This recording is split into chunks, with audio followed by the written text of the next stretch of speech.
நான் ஜானவி, நான் சென்னையில இருந்து தான் வரேன்.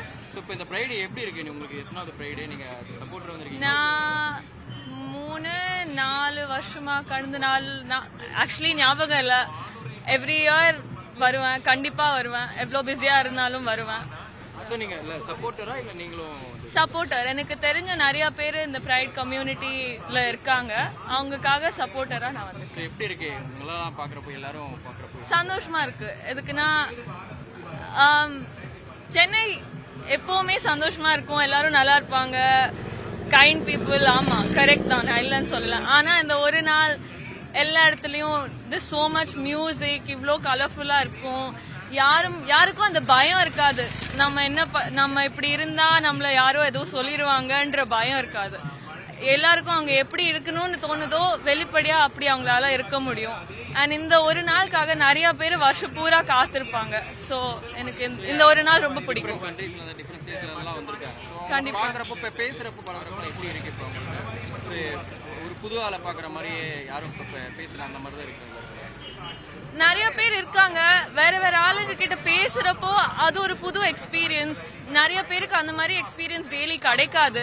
வேற வேற தேசத்துல இருந்து, வேற வேற ஊர்கள்ல இருந்து வந்து எல்லார்கிட்டயும் ஈஸியா பேச முடியுது. அந்த அவங்க யாரோ நான் யாரோ, அவங்க எங்கேருந்து வந்திருக்காங்க, அவங்க நல்லா படிச்சிருக்காங்களா, ரொம்ப பணக்காரங்களா, அந்த மாதிரி வித்தியாசம் கூட ஒண்ணுமே இல்லை. எல்லாரும் ஒரே லெவல்ல இருக்காங்க, எல்லாரும் சந்தோஷமா பேசுறாங்க, எல்லாரும் சந்தோஷமா ஒற்றுமையா பழகுறாங்க. இந்த ப்ரைடோட அர்த்தமே அதான். எல்லாரும் ஒற்றுமையா இருக்கணும், எல்லாரும் ஈக்குவலா இருக்கணும், எல்லாரும் நல்லா சந்தோஷமா இருக்கணும். நீங்க என்ன சொல்ல ஆசைப்படுறீங்க? இப்படி இருங்க அப்படின்றப்ப பப்ளிக் அதேதாங்க. the point of pride is that எல்லாரும் ஈக்குவலா இருக்கணும், எல்லாரும் சந்தோஷமா இருக்கணும். நானும் அதான் சொல்ல வரேன். யாருக்கு எப்படி இருக்கணுமோ அவங்கள அப்படி இருக்க விடணும். நம்மளோட எக்ஸ்பெக்டேஷன்ஸ், நம்ம இப்படி வாழ்ந்திருக்கோம், நம்ம வீட்டுல நம்மளுக்கு இப்படி சொல்லி கொடுத்துருக்காங்கன்னு இன்னொருத்தர் கூட அதே எக்ஸ்பெக்டேஷன்ஸ்க்கு இருக்கணும், அப்படிதான் வாழணும்ன்றது இல்ல. அவங்களுக்கு எப்படி இருக்கணுமோ அவங்கள அப்படி இருக்க விடணும். அவங்க வேற மாதிரி வாழ்றது நம்மளுக்கு எப்படி தடையெல்லாம் இருக்கு? எல்லாரும் எப்படி இருக்கணும்னு இருக்குதோ அவங்களும் அப்படி சந்தோஷமா இருக்க விடணும். அப்படிதான். வணக்கம் சென்னை, என் பேர் வைபவி. நான் ஒரு திருநங்கை. நான் பெங்களூர்ல இருந்து வந்திருக்கிறேன்.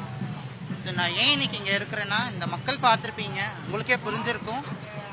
என்னோட சமுதாய மக்களுக்காக இந்த வானவில் சுயமரியாதை பேருள்ள நிலைவில் நடந்துட்டு இருக்கீங்க எக்மோர் கிட்ட. நான் ஒரே ஒரு ரிக்வஸ்ட் பண்ணி கேட்டுக்கிறேன். எங்கள் மக்கள் பார்த்தீங்கன்னா ஒரு சராசரி மனுஷன் அழகழகா இருக்கிறாங்க. எங்கள் மக்கள் அவ்வளோ அழகா இருக்காங்க. இந்த அழகான மக்களுக்கு இந்த மாதிரி ஒரு குவத்தால, இந்த மாதிரி ஒரு ட்ரைனேஜ் பக்கத்தில் இங்கே வாக் பண்ண விட்டுருக்கீங்க, நடக்க ஒரு வாய்ப்பு கொடுத்துருக்கீங்க. ஏன் இந்த மாதிரி கொடுத்துருக்கீங்க? கவர்மெண்ட் ரொம்ப ரிக்வெஸ்ட். ஸோ எங்களுக்கான ஒரு சுயமரியாதை பேரில் நடத்திட்டு இருக்கிறோம். எங்களுக்கு ரொம்ப பெருமையாகவும் மகிழ்ச்சியாகவும் இருக்குது. தயவு செஞ்சு அனைத்து கவர்மெண்ட்டை நான் ரிக்வெஸ்ட் பண்ணி கேட்குறேன், எங்களுக்கான ஒரு பிளேஸை கொடுங்க. இந்த மாதிரி ஒரு இடத்த கொடுக்காதீங்க தயவு செஞ்சு. இது ஒரு ட்ரைனேஜ் இந்த மோரி பார்த்தீங்கன்னா, இந்த ட்ரைனேஜ் பார்த்தீங்க உங்களுக்கே நல்லாவே தெரியும் இது எந்த இடம்ட்டு. சென்னையில் பார்த்துட்டு இருக்கிற அனைத்து மக்களும் உங்களுக்கு தெரியும் இது எந்த இடம்ட்டு. தயவு செஞ்சு இதை கொடுக்காதீங்க. எங்களுக்கான ஒரு நல்ல ரோடு கொடுங்க, நல்ல ஒரு கிரவுண்டு கொடுங்க, எங்களுக்கான சந்தோஷத்தை நாங்கள் வாழ விடுங்க தயவு செஞ்சு. அனைத்து மக்களுக்கும் தெரியணும் எங்களுடைய வலி, வேதனை, கஷ்டங்கள் எல்லாருக்கும் தெரியணும். எங்களுடைய மக்களுக்கு எவ்வளோ கஷ்டப்படுறாங்க. எங்களுடைய மக்கள் அவங்க கொலையை அவங்க வேதனை வச்சுட்டு கஷ்டப்படுறாங்க. ஒரு நாளும் அந்த பொய்யான சிரிச்சுட்டு வாழ்ந்துட்டு இருக்கிறாங்க. தயவு செஞ்சு சந்தோஷமா சிரிக்க விடுங்க. இந்த மாதிரி ஒரு இடத்துல எங்களை கூப்பிட்டு வச்சு, சத்தியமா சொல்றேன், ஐம் வெரி கஷ்டமா இருக்கு எனக்கு ரொம்ப பேசுறதுக்கு. ஏன்னா இங்க ஸ்மெல் என்னால தாங்க முடியல.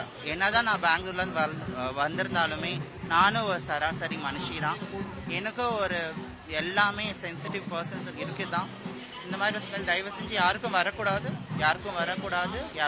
அவ்வளோதான் கேட்குறோம். Thank you polymers channel. தேங்க்யூ.